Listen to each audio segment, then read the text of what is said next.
Assalamualaikum warahmatullahi wabarakatuh. Berjumpa lagi bersama channel alam kita. Di suasana kali ini agak sedikit berbeda karena di sini saya berada di kolam pemijahan ikan nila saya. Nah, di sini saya mempunyai dua jenis indukan. Yang pertama itu nila merah dengan jenis Bangkok, dan yang kedua itu nila hitam. Yang ini ya. Kalau yang jenis nila hitam itu saya belum tahu jenisnya apa karena dulu saya beli dulu sekali, udah beberapa tahun. Nah, ini sudah saya kembangkan. Nah, saya jadikan indukan seperti ini. Kedua jenis ikan nila ini sedang saya pijakan ya. Ini baru sekitar berapa hari ya? Sekitar 3 hari. 3 hari saya pindahkan dari kolam pembesaran, terus saya seleksi indukannya, terus saya masukkan ke kolam pemijahan. Dulu itu saya beli indukan cuma sedikit ya. Untuk yang nila merah aja saya beli cuma 2 kilo. Terus saya besarkan, dan ternyata perkembangannya itu cepat karena proses beranaknya itu atau berkembang biaknya itu cepat. Jadi saya pindah-pindahkan anaknya, terus saya besarkan lagi. Nah, sekarang sudah jadi banyak. Nah, ini adalah indukan-indukan yang saya seleksi untuk jadikan indukan untuk beranak. Sama dengan nila hitam ini juga. Ini nggak kelihatan ya nila hitamnya di bawah karena kolamnya agak sedikit, airnya sedikit keruh gitu. Nah, keuntungan dari pemeliharaan nila merah dan hitam ini banyak ya. Pertama itu perkembangbiakannya yang cepat, terus proses menyesuaikan lingkungannya itu terbilang sangat cepat juga. Kekebalan tubuh mereka juga terbilang sangat bagus. Jadi di suasana atau keadaan lingkungan yang ekstrim pun juga bisa hidup ya. Nah, dalam pemijahan nila ini saya menggunakan sistem air tenang, terus juga keadaan air juga jernih, terus kedalaman air sekitar 20-30 cm.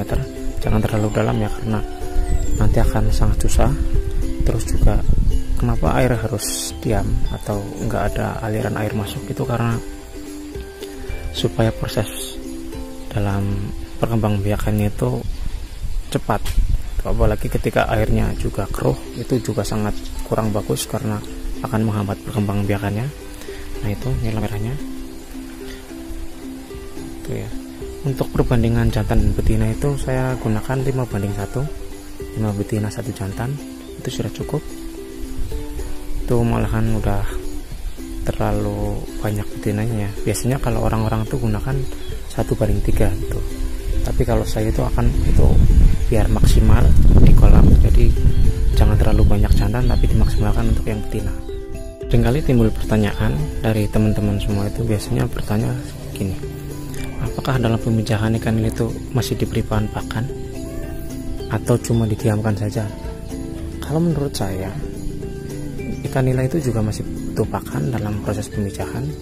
Nah, yang biasa saya gunakan adalah pakan pelet high profit ya, yang min 2 itu saya biasa gunakan, tapi takarannya itu tidak terlalu banyak karena itu cuma untuk mencukupi kebutuhan saja. Terus pakan tambahannya adalah daun talas ini ya. Ada juga saya menggunakan ampas tahu. Ini adalah ampas tahu yang sisa dari kelinci saya yang biasa nggak kemakan. Nah, saya gunakan sebagai pakan tambahan, tapi bukan ampas tahunya ya. Ini saya diamkan di wadah seperti itu. Saya siram air. Biasanya nanti ada lalat atau yang biasa disebut maggot ya. Nah, itu juga ada lalat hijaunya juga.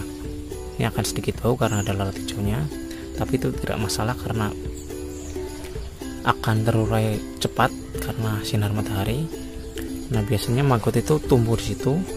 Nah, biasanya ketika kena panas, maggot itu akan jatuh ke dalam air. Nah, jatuh ke dalam air itu malah nanti bisa jadi makanan tambahan. Nah, maggot itu terkenal akan protein tinggi ya.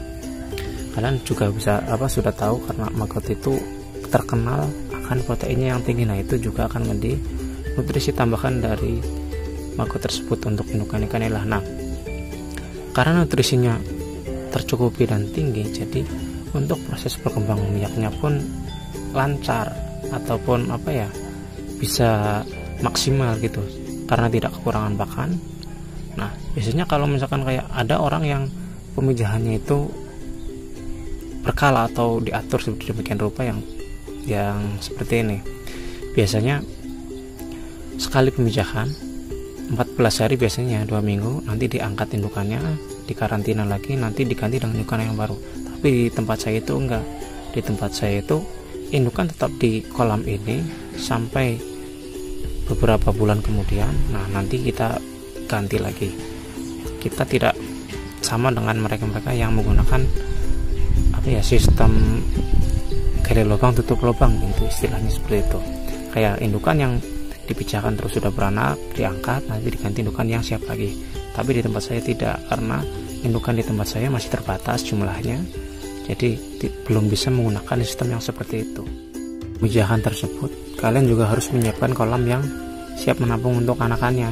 Jadi anakannya itu tidak besar di kolam pemijahan, karena itu akan sangat membahayakan anakan tersebut. Bisa dimakan oleh indukan yang lain. Nah, itu akan membuat produksi atau anakan itu menghilang gitu ya. Nah, jadi kita siapkan salah satu kolam yang untuk menyiapkan anakannya. Nah, di sini ini masih kosong karena proses pemijahannya itu baru berjalan sekitar 3 hari, 4 hari. Nah, itu belum menunjukkan bahwa indukan ikan nila itu beranak ya atau berkembang biak. Biasanya nanti di hari ke-8 itu udah mulai muncul tanda-tanda bahwa indukan sudah siap untuk memijah gitu. Nah, ini kolamnya. Nah, nanti di sini akan saya gunakan untuk menampung anakan-anakan ikan nila tersebut. Bisa juga kalian menggunakan jaring atau semacamnya, atau terpal bisa juga yang siap menampung anakannya. Nah, kalau yang punya kolam banyak itu lebih bagus lagi, karena nanti akan bisa membuat gampang kita, karena kita juga nanti bisa akan menyortirnya lebih gampang lagi ya. Ikan nila juga butuh disortir biar yang kecil tidak kalah sama yang besar ya. Sama juga dengan ikan lele gitu. Yang penting dalam pemijahan ikan nila itu adalah sistem perairannya. Jadi bagaimana supaya airnya itu tetap jernih, tetap bersih, dan tidak keruh. Itu bagaimana? Karena ketika air keruh itu akan menghambat proses pemijahan ikan nila tersebut. Nah, itu yang harus kita perhatikan. Juga tentang pola pakannya. Pola pakannya itu yang seperti apa, itu juga harus diperhatikan. Kalau kita memperhatikan air dan pola pakan itu, pasti ikan-ikan akan cepat beranak dan cepat menghasilkan anak yang banyak gitu. Jadi seperti ini ya. Ini untuk tinggi kolamnya itu sekitar 60 cm, dan kedalaman air saya gunakan sekitar 20 sampai 30, bisa juga sampai 40, nggak masalah. Yang penting masih ada kejernihan airnya terjaga. Jangan melebihi sekitar 60 ya, itu masih kalau menurut saya itu kurang bagus, karena itu sudah terlalu dalam untuk proses pemijahan. Jadi harus kita ukur supaya kedalaman ideal itu seperti apa. Itu penting ya, supaya pemijahan ikan ini itu berjalan lancar, jadi nggak ada hambatan untuk proses pemijahannya. Nah, itu ini masih belum bisa memproduksi anakannya karena masih baru dalam proses pemijahannya itu ya. Nah, nanti lain kesempatan kalau misalkan kayak udah mulai beranak, akan saya bagikan ke teman-teman semua, dan cara perawatan untuk anakannya itu seperti apa nanti akan saya infokan, atau akan saya bagi pengalaman saya di sini. Nah, itu udah mulai tanda-tanda ada yang siap bertelur. Nah, itu yang biasa berkeliling itu adalah sang jantan. Nah, itu